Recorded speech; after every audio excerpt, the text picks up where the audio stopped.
Hi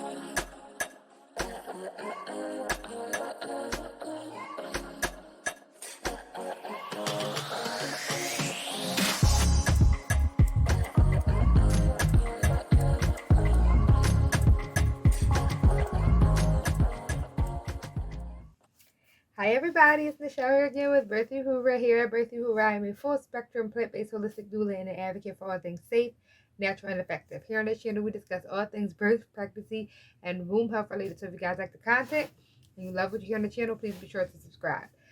Today's topic is going to be, well, there's a couple of topics. I got some good news, and then I'm going to go into a topic just because I have to give some content, right? Because I promised you guys content on these videos. So some good news, right? I want to share the good news first. I recently finished my training to become an actual doula trainer, right? So that means that me, the full spectrum doula, the holistic doula, will be training other people to become doulas. Now, you don't necessarily have to become a full spectrum, a holistic doula. You will be a full spectrum doula, but you don't have to actually become a holistic doula or have to carry out your doula business or doula practice the way I do it. But it's definitely going to be teaching you a lot around natural, holistic birth and practices and all of that good stuff. But it will be incorporated in all things. So it's not like I'm only talking about home births, or I'm only going to do this, or I'm only going to do that. No, we're going to be talking about everything under the sun possible when it comes to reproductive health, birth, postpartum, how to get your business up and running, what to do, what it looks like, what all of these different things will be incorporated into training. So if you guys want to do the training, I am teaching through my BC Birth Services, who is who trained and certified me. So I'm so happy about that. I'm so grateful for the opportunity. And my first course is going to be in December. And so if you guys want the information and you would like the link, I'm definitely going to post it below in the comments. And if you have any questions, please reach out to me at birthuhura@gmail.com. And yeah, so my topic today is going to be about comfort measures, because a few people ask me, all the time people are asking me, like, how did you have your babies natural? Like, wow, how can you do this without medicine? Like, the pain, how can we cope with it and all that good stuff? So I wanted to get the opinions of my fellow doulas as well, like my sister doulas and other doulas, because I know that I have my ways of doing things, but there's so many different ways of doing things, right? And I want to bring that to all of you.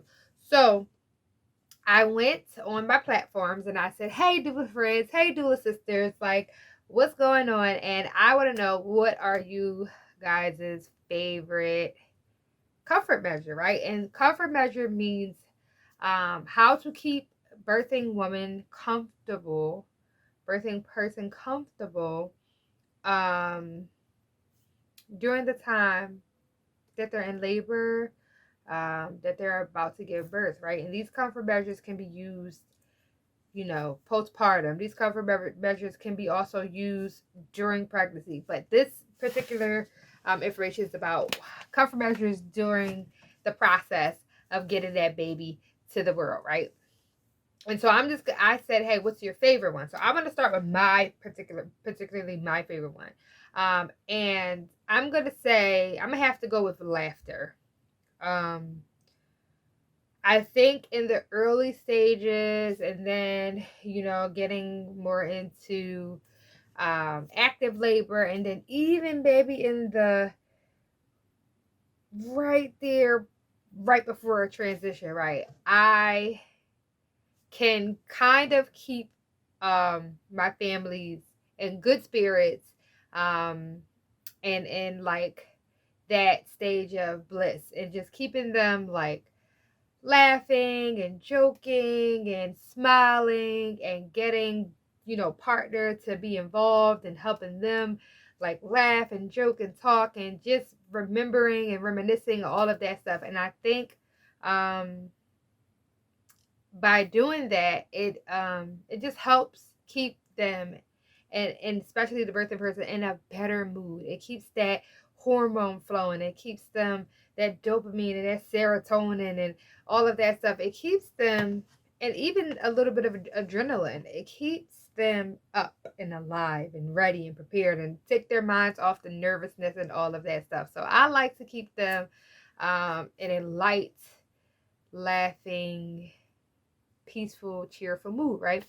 And I would like to think I'm a little bit funny. I'm not gonna say like I'm a comedian or nothing like that, but I definitely can, bring the joy and the laughter out of somebody, right? But I just want to go over other comfort measures, right? So a lot of my doula friends said that hip squeezes, which is also one of my favorites, definitely. It's not the favorite, but it's definitely in my top 4 or top 5. It's in my top 5.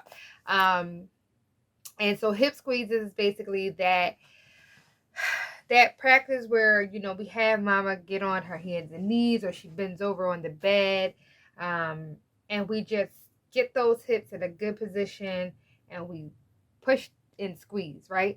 And so we're getting that baby down and into the pelvis, but it's also pressure. It's also taking the focus off of, oh my God, these contractions are so horrible, or these surges are so horrible, right?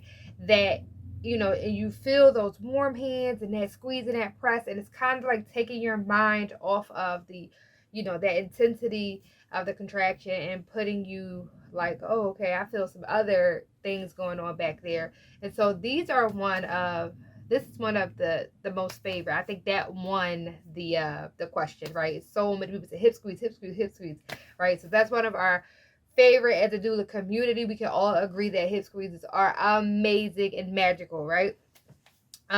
So, and hip squeezes is a part of the 3 sisters, and that's something that I'll talk about in a different video. But yes, so hot, cold is comfort measures. So sometimes if keep her warm, or giving her a warm shower, or cold can help her. You give her a cold rag, give her some ice, cool the room down because she might be hot, because during labor we're hot, we're cold, we got hot flashes, we freezing. So it's like you got to be on point, like you got to kind of shit. Sometimes they're not going to tell you, they're not going to be like, no, I'm hot, no, I'm cold. You'll see it, they'll be shivering, oh, let me get you a blanket, or they'll be like, pulling at the shirt, and then there you got to give, you got to turn the air on or something like that. So you have to follow the cues. You have to watch them, right? Because sometimes they're so busy focusing and their spirit is moving throughout the universe, and they cannot focus on anything, their physical selves. It's like, I'm not even paying attention to none of that stuff. So you have to watch them. You have to pay attention. And that's really important. Sometimes food, giving them energy, giving them water, giving them tea is a comfort measure, right? Massaging their feet, give them a head massage, massaging the lower back, massaging the upper back, all of these different things. Pressure points, counter pressure is a great comfort measure. Acupressure, aromatherapy is a comfort measure. So you can put their favorite smell in the room, light a candle. I am an advocate of beeswax candles.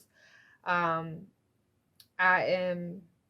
me not say an advocate, but I recommend beeswax candles. That is the only candle that will burn and cleanse the air and not cause toxic let off. Like, I know soy candles and all of that stuff say, oh, it's better than paraffin and all that other stuff, but at the end of the day, it is still releasing toxic chemicals. Even coconut candles, when you heat coconut, it changes the molecular value and it becomes a toxic chemical. So we don't want to use that either. I use beeswax candles. It is your preference, whatever you or your client is comfortable with. I'm just giving the information because I care about you, your lungs, and your baby. So, keeping them hydrated, comfort measure, right?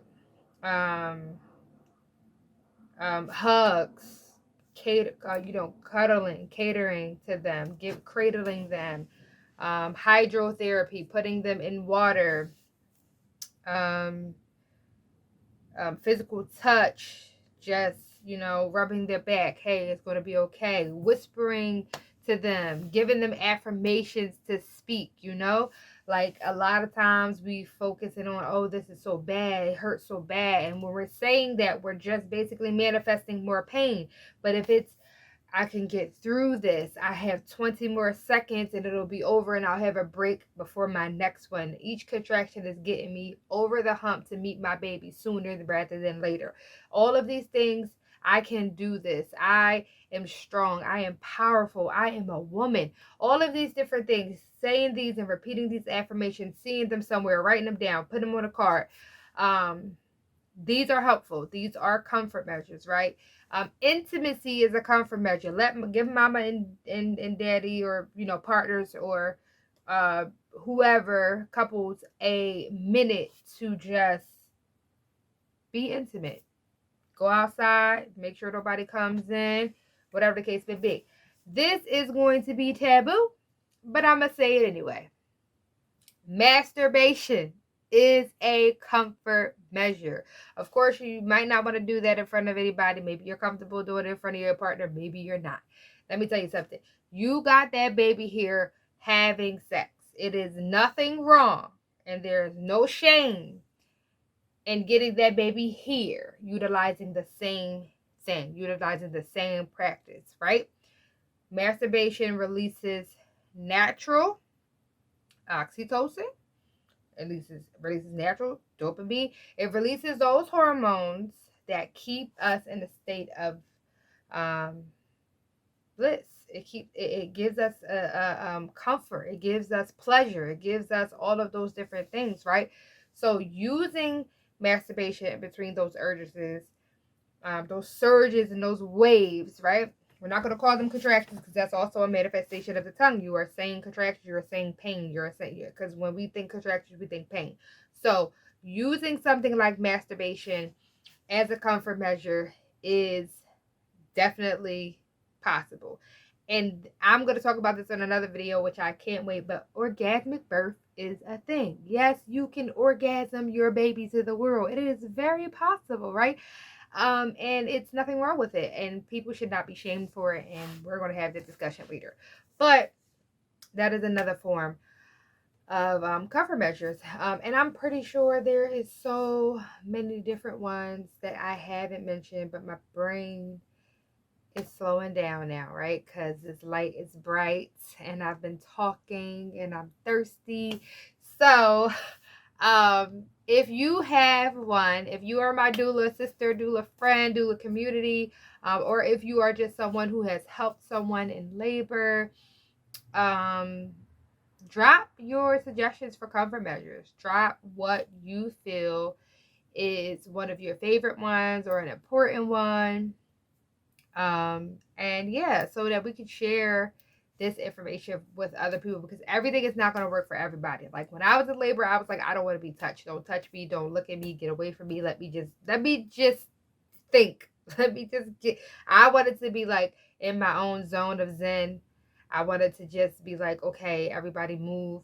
Like when I wasn't having a wave, if the surge wasn't there, I was like, yeah, touch me, give me this, give me that, give me hugs. Like, but once that, that wave came and that surge came, everybody move, just move right now. And they had it down packed to the point where they knew, like, every minute it was like, just move away. They already knew my body language, everything was just, we were in sync. And that's important, right? You have to be in sync with your birth team, because if you're not, you can be annoying and you can mess up and you can make a mistake, or not make a mistake in the sense of a detrimental one, but you can, cause more aggravation than necessary. So you definitely want to be in sync, know the birth plan, understand what's going on, and all that great stuff, right?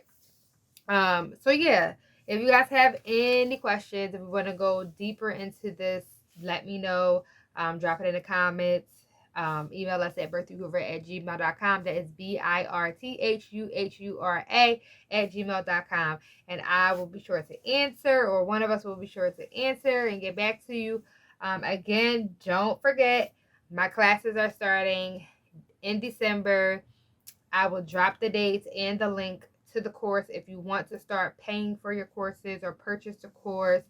I'm also including a prenatal pregnancy and postpartum nutrition plan and course to go along with the doula training, because it is important, and I specialize in nutrition. It is very, very, very vital to the health of the mom, the health of the baby, that they have proper nutrition and understand that, you know, a lot of things can be avoided and eliminated through eating well and hydrating well. So that is all I got for you guys today.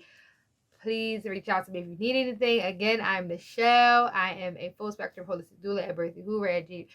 Oh, sorry. And I will see you guys for the next video. Peace and pregnancy dust.